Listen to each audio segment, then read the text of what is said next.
En el capítulo de hoy descubriremos los secretos del templo de Abu Simbel, construido durante el reinado del faraón Ramsés II. Nos adentraremos en su gran misterio, pasearemos por el templo que hizo construir a su esposa, Nefertari, y tras visitar la presa de Asuán, viajaremos a Etiopía para descubrir la importancia del Nilo y su significado para los antiguos egipcios. ¡Comenzamos!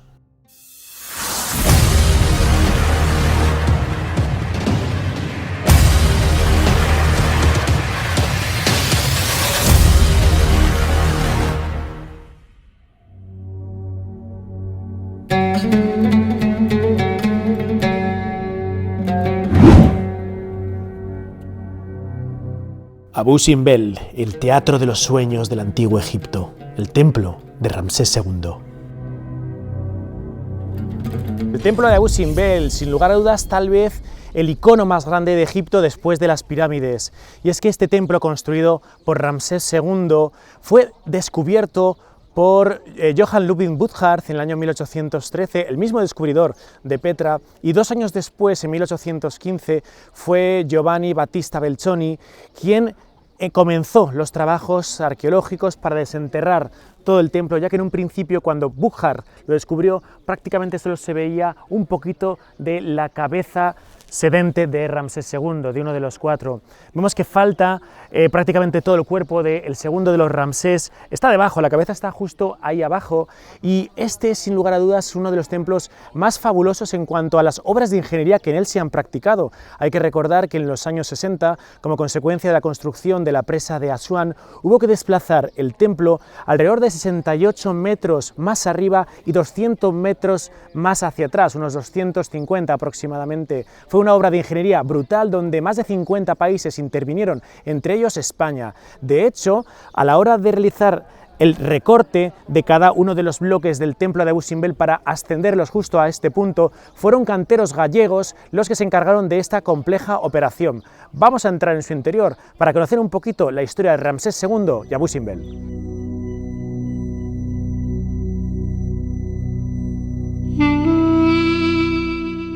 El templo inició su construcción, grosso modo, en el 1284 a.C. y se prolongó durante 20 años. Su fachada tiene 33 metros de altura, custodiado por 4 estatuas sedentes de Ramsés II con 20 metros de altura. Bajo sus pies quedan representados miembros de su familia, como la esposa del faraón Nefertari o su madre Tuya.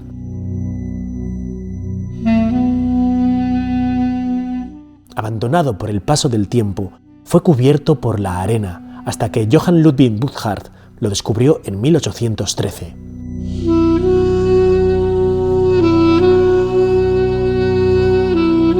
La sala hipóstila se sostiene por 8 grandes columnas osiriadas que representan a Ramsés, deidificado como Osiris, indicando la naturaleza eterna del faraón. Las estatuas de la izquierda portan la corona blanca del Alto Egipto y las de su opuesto, la doble corona del Alto y Bajo Egipto.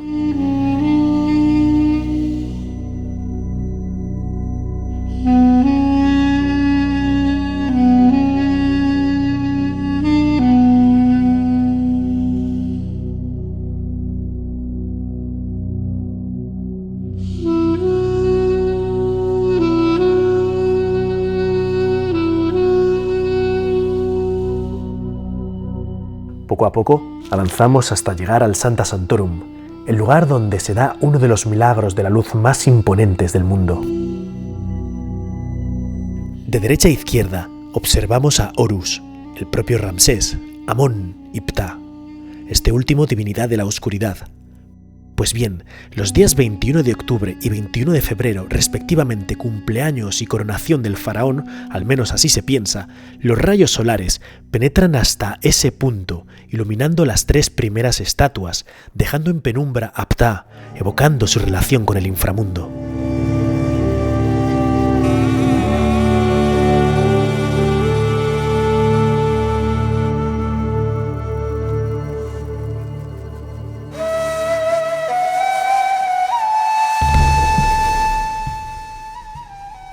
El relieve de la victoria de Ramsés II en la batalla de Kadesh representa al faraón glorificado por su valentía y habilidad militar, con su brazo duplicado, generando una escena de movimiento que representa la victoria entre los hititas, aunque en realidad este conflicto no fue una clara victoria egipcia, de hecho fue más un tratado de paz en lugar de una acción militar decisiva para Egipto.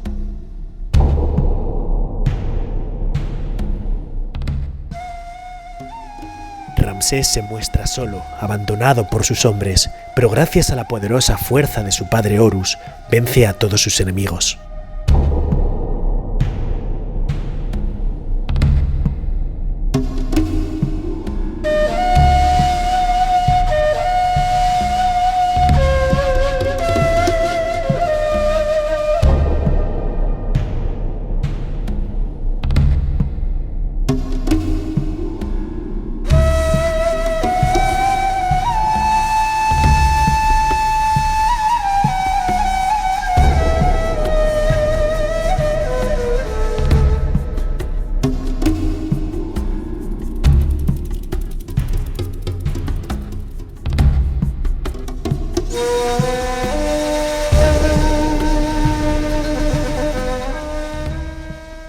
Frente al templo del faraón encontramos el templo dedicado a su esposa más querida. Llegamos al templo de Nefertari, la bella entre las bellas, para conocer qué es exactamente lo que Ramsés II construyó para su esposa.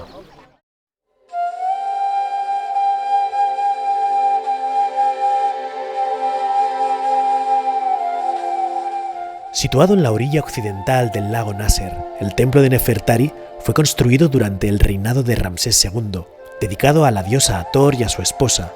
La unión entre ambos viene representada a lo largo de todo el templo.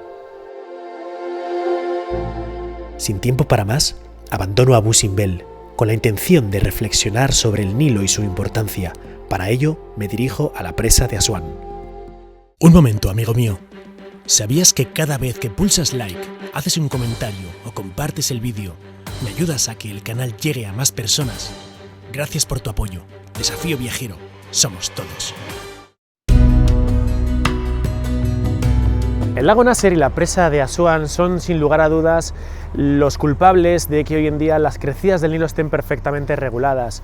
El Nilo, lo más importante probablemente de Egipto, cuyo origen, el nacimiento del Nilo, se produce no tanto en el lago Victoria, sino en el lago de Tana, en Etiopía. Ahí estaría la fuente del Nilo azul, en Etiopía la fuente del Nilo blanco en el lago Victoria. Y es que fue un español, Pedro Páez, el descubridor de las fuentes del Nilo azul, ahí en el lago de Tana, en Etiopía. Aguas que, por tanto, hacen que hoy en día Egipto esté cubierto por el río Nilo.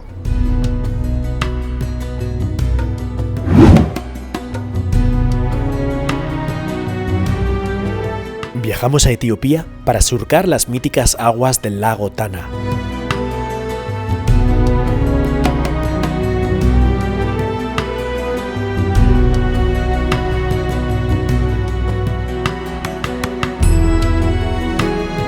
Nos acercamos a las fuentes del Nilo azul para descubrir el origen del Nilo. Amigos, estamos aquí a las puertas del Nilo azul. Lo que cuentan que es el nacimiento del Nilo, aunque en realidad el Nilo nace a unos 160 kilómetros de Bahar Dar. Hay que tener en cuenta que este lugar es llamado el Nilo azul porque el descubridor escocés le puso de alguna forma los colores de su bandera a los afluentes del Nilo, el Nilo azul y el Nilo blanco. El Nilo azul. Acompañadme y vais a alucinar con las cataratas que vamos a observar, ya veréis.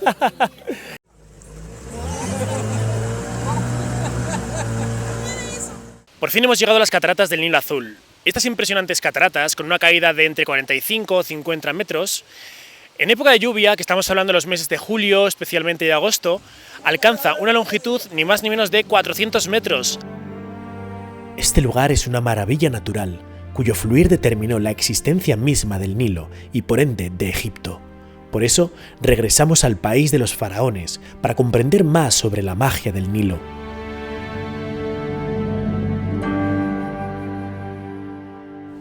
Decía Heródoto que el gran regalo de Egipto es el Nilo. Egipto no existiría si no fuera gracias al río Nilo. Esa prosperidad, esa riqueza que hace que al menos las crecidas del Nilo le puedan dar 2 cosechas al año a Egipto, le hacen un país rico, aunque es verdad que tuvo ciertos problemas por exceso de crecidas atrás. Bien, es muy interesante hablar de los puentes, porque por ejemplo los egipcios no tenían puentes, ellos cruzaban de la orilla este a la orilla oeste del Nilo directamente en barcas. Cuando surcaban del Bajo Egipto al Alto Egipto, ellos solían plegar las velas cuando iban a favor de la corriente y extenderlas cuando iban en contra de la corriente, para de esta forma poder luchar contra las fuertes corrientes del río Nilo.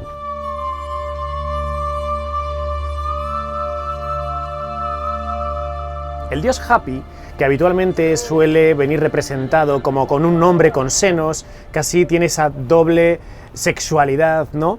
Era el dios que proveía a los muertos especialmente tanto de alimento como de agua. Era el dios del delta y era el dios del Nilo. De hecho, constantemente lo estamos viendo en representaciones donde el dios Hapi, convertido en hombre-mujer y viceversa, están uniendo un tallo que simboliza el Alto Nilo y el Bajo Nilo, creando este lazo. A su vez, vemos cómo la vida surge, aparece la tráquea, aparecen los pulmones.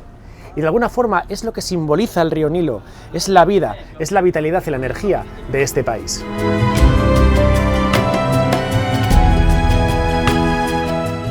Río Nilo, serpiente entre las arenas doradas del desierto, hilo de vida, donde los susurros del pasado se entrelazan con los sueños del mañana.